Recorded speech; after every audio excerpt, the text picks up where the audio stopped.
Let me welcome the leadership that has come this afternoon to pray with me and my family and for our dear state. This season is a season of love, sharing, and sacrifice. And I want to say that you have come to share with us our pain.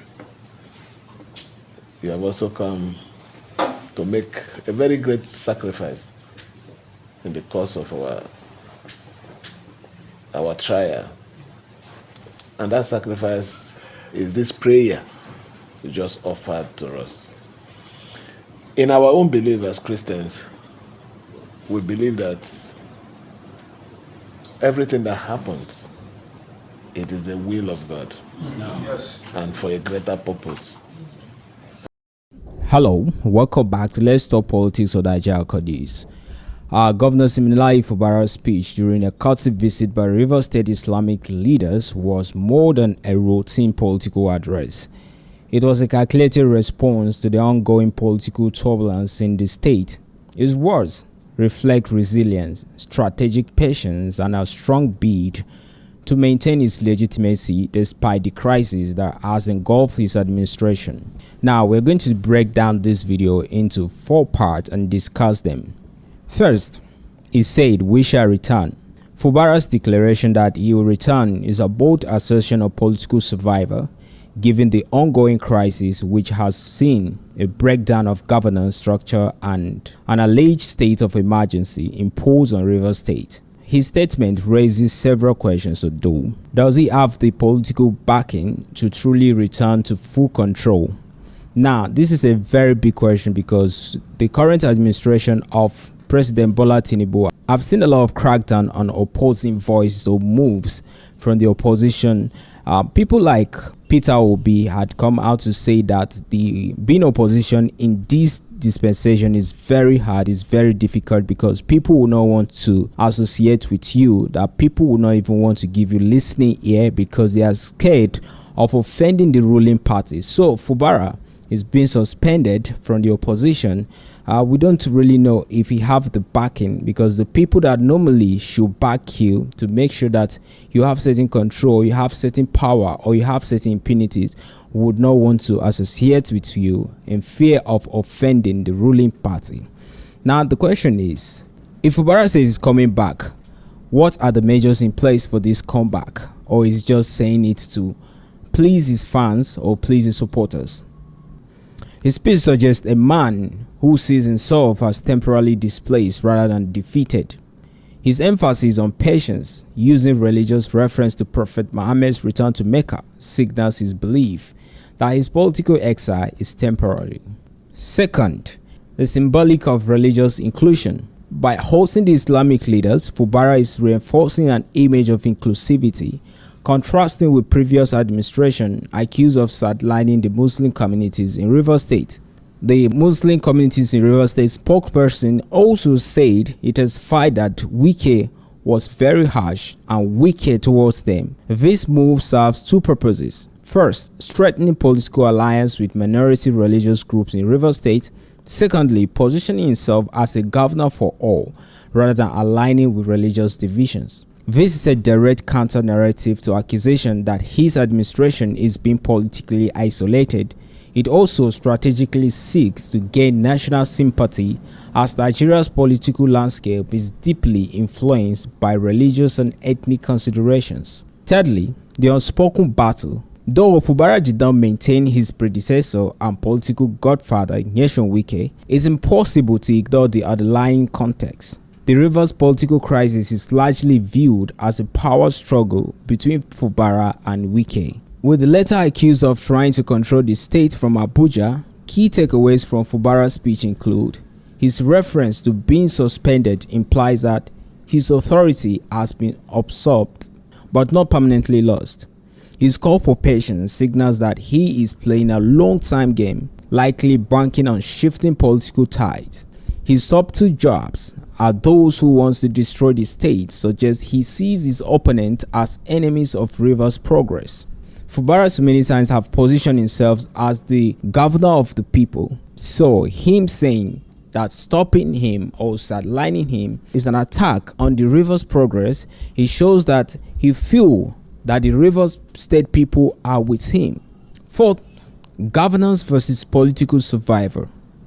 One of the most revealing moments in this speech was Fubara's admission that his administration has been unable to deliver on certain promises due to the political crisis. This exposes a critical problem. Governance in Rivers State is being held hostage by political infighting. It's not just Rivers State. We had so many situations like that in Nigeria. We had a similar situation in Benue State. In fact, on several times in Benue State, we have situations like that, almost something like that in Lagos State between Ambode when he came into power, but he was overcome and he was removed. But that was the same situation. We've had that in Bauchi State when Isa Yugoda came in, his godfather, and we've seen it. And the same Wike also fought this battle against Amechi. And this we have so many of that in Nigeria. So it looks like Nigeria's political system is being held hostage by political infighting. The people suffer as government structures remain paralyzed. While he reassures that his return will bring stronger governance, the reality remains uncertain. The question is, will Rivers State's power brokers allow him to govern freely if he does return, or will he remain a puppet in the larger political game? This is what many fear. How is Fubara going to come back? Either he is going to accept to become a puppet, or he's going to fight his way. The easy way is to accept to become a puppet, to accept to share the treasuries of Rivers State with his godfather or godfathers, as the case may be. If you accept that, it's going to be as easy as ABC. It's going to be reinstated. That is not coming back. It's an reinstatement. But if Fubara chooses to be for the people like he always claimed, he's not going to accept that. He's going to have a long fight. We don't know if Fubara is ready for any of that. We don't really know, but we are going to see how the battles unfold. But either way, the Rivers State people are in for a very long one. Fifth, a plea to the presidency.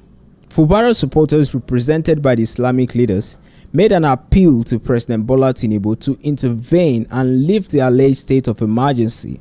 Their argument is clear. The political crisis is destabilizing Rivers State, admit it or not, see it or not, directly or indirectly. Fubara, as an elected governor, should be allowed to govern without external interferences. The removal of government structure is an extreme measure that sets a dangerous precedent. By allowing this plea to be made publicly, Fubara is indirectly calling on the federal government to acknowledge the legitimacy of his mandate. The unanswered question is, will Tinubu intervene, or is he more aligned with Wike's camp in this power struggle? Well, Wike is a minister of FCT in Tinubu's administration, is very close to the president. In fact, many have argued that he is the minister after the president's heart. Truth be said, Wike is actually working in FCT, but he's destabilizing his own state. I don't know what he's trying to gain anyways, but that's what we have here. Wike will work and he will distract others. He's working, but he's distracting others. I don't know, maybe that is political superpower or something. So, in conclusion or final thought, what is the road ahead for Fubara? Governor Fubara's speech is a mix of political resistance, strategic patience, and religious diplomacy. While he reassures his supporters that he will return stronger, the reality is that Rivers State remains in a deep political crisis. His survival will depend on that. Whether he can gather enough political and legal support to overturn his current predicament. If he can rally the people of Rivers State behind him beyond political elites. How the presidency chooses to navigate this crisis, whether to reinstate his full authority or maintain the status quo. For now, Fubara has made his stance clear. He is not backing down, but in the ruthless game of Nigerian politics, survival is not guaranteed. Gentlemen, thank you so much for staying through to the end. Please drop your opinions in the comment section. Let's talk politics. What do you think about the situation with Fubara and Wike, Rivers State, and Nigeria at large? See you in the next broadcast.